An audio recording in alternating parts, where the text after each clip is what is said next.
Hello दोस्तों, मेरे channel पर आपका स्वागत है। मेरे प्यारे फौजी भाइयों एवं सिविल पेंशनरों एवं प्यारे दोस्तों, मेरे चैनल पर आपका स्वागत है। कृपया आप मेरे चैनल पर बने रहें।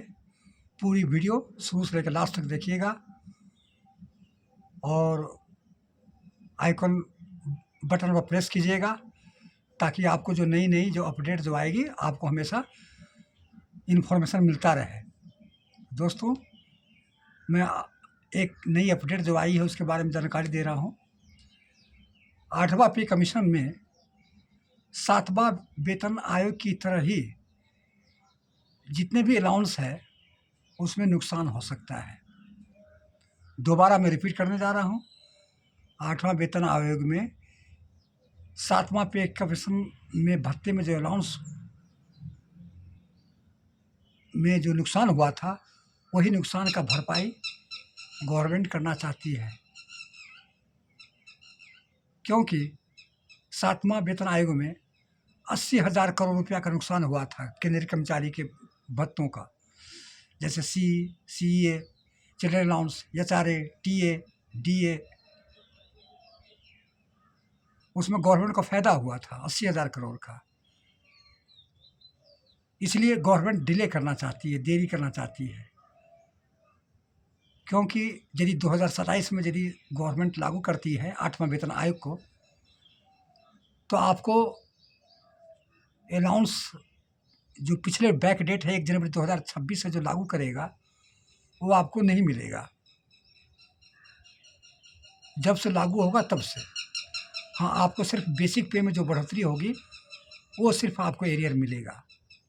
1 साल का हो या 1.5 साल का हो, कि एक लेट हो सकती है। इसलिए गवर्नमेंट चाहती है कि हमको नुकसान नहीं हो और फ़ायदा हो, तो अपने फ़ायदे के लिए गवर्नमेंट 7वां पे कमीशन के तर्ज पर 8वां वेतन आयोग में जानबूझकर देरी कर रहा है और कमेटी गठित नहीं कर रहा है कि लेट होगा और जो भत्ता अलाउंस है 1 या 1.5 साल के बाद लागू होगा तो हमको एरियर नहीं देना पड़ेगा, सिर्फ बेसिक पे का।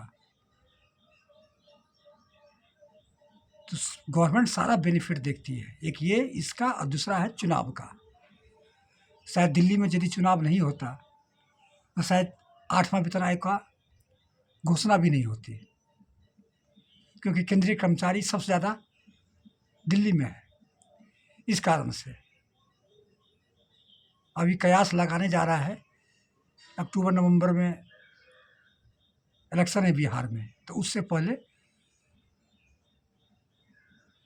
कमेटी की गठित की जाएगी, TR रेफरेंस का अप्रूवल मिलेगा, तो सारे बेनिफिट देखता है गवर्नमेंट।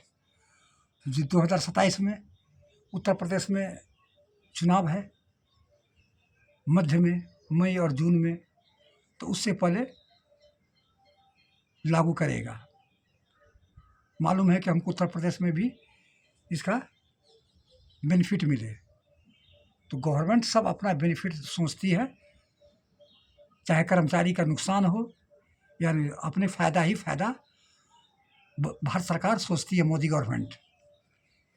तो इसीलिए हम सोचे कि क्यों नहीं अपने प्यारे दोस्तों को एक नई जानकारी जो मिली है उसको मैं आपको जानकारी की सूचना दे दूं अपने चैनल के द्वारा।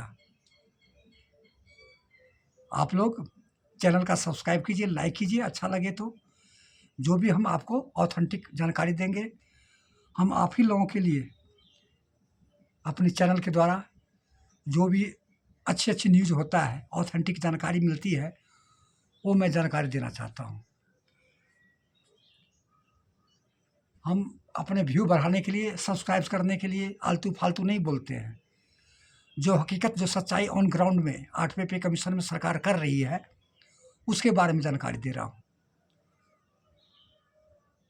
सरकार हमेशा फ़ायदा ही फ़ायदा सोचती है, क्योंकि अलाउंस का मतलब क्या है कि पिछले बार जो 7वां वेतन आयोग 80,000 करोड़ की प्रॉफिट हुआ है, बचत हुई है, तो उसका डबल मान के चलिए। कम से कम 1 लाख 1.5 लाख करोड़ की बचत होगी गवर्नमेंट के 8वें वेतन आयोग में। तो अलाउंस तो आपको मई में लागू करेगी 8वें वेतन आयोग का, तो आपको सिर्फ बेसिक पे में जो बढ़ोतरी होगी वो आपको दिया जाएगा, वो आपको नहीं मिलेगा। तो सारा ही फ़ायदा देखती है। अभी जितने भी कर्मचारी संगठन है सरकार के पास पत्र पर पत्र लिख रहा है, कैबिनेट सेक्रेटरी के पास NCJSM श्री गोपाल मिश्रा जी लेटर लिख रहे हैं, लेकिन उसका कोई प्रभाव नहीं पड़ रहा है गवर्नमेंट के ऊपर, अपनी मर्जी से चला रहा है। तो इसलिए हम चाहते हैं कि अपने चैनलों के द्वारा आप लोगों की समस्या, आप लोगों की भावनाएं हम गवर्नमेंट तक पहुंचाए। तमाम चैनल हैं यूट्यूब पर। अभी रवीश कुमार के चैनल पर आप सुनते होंगे कि पहले न्यूज़ चैनल पर देते थे विश्लेषण, अभी अपना अलग चैनल बना लिया 8वां वेतन आयोग का। गवर्नमेंट को ऐसी पोल खोलती है और ऐसी मीठे मीठे धोती है, कृपया आप उसका रवीश कुमार का सुनिएगा। सारी आपको झूठे का पर्दाफाश करती है, सच्चाई लाना चाहती है। तो बहुत अच्छा लगा, हम उसका चैनल सुनते हैं यूट्यूब में कि बहुत ही जो भी आपको जानकारी वो हकीकत जानकारी देती है। और वो भी चाहता है कि हम जितने भी सरकार की कर्मचारी की समस्याएं हैं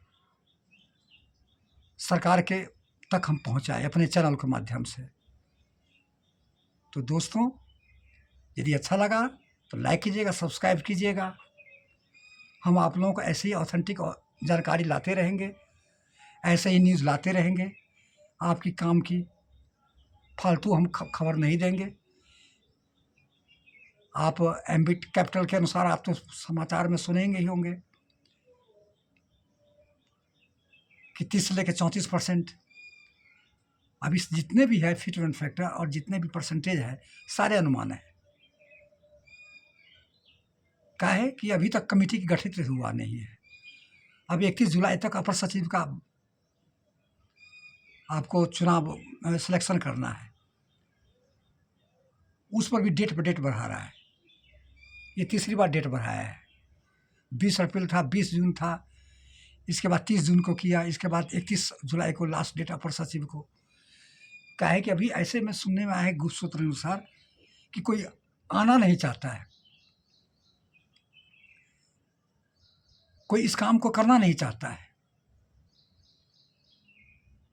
तो क्या सरकार नहीं कर सकती है किसी को नियुक्ति करके अपर सचिव को? अभी एक बहाना मिल गया। कमिटेड अलाउंस का जोड़ लीजिए कि सारे सरकार के गले की फांस बन गई थी कि हमको देना ही पड़ेगा। सुप्रीम कोर्ट तक केस हुआ था, हाई कोर्ट में, जितने भी स्टेट गवर्नमेंट सर, लेकिन उसको भी टरका दिया गवर्नमेंट कि ठीक है इसको TOR में शामिल किया जाएगा। अब 1.5-2 साल तक लटकते रहेगा। क्या कमिटेड अलाउंस जो पेंशनर को है उसको 12 साल से कर देना चाहिए था।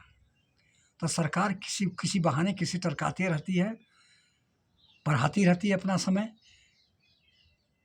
तो ये सरकार हमेशा सारा अपना बेनिफिट सोचती है कि कहाँ पर हमको लाभ हो। तो इसका खामियाजा भुगतना पड़ेगा। जब भी चुनाव होगी जितने भी स्टेट में, इसका खामियाजा भुगतना पड़ेगा दोस्तों। तो दोस्तों, ये थी जानकारी।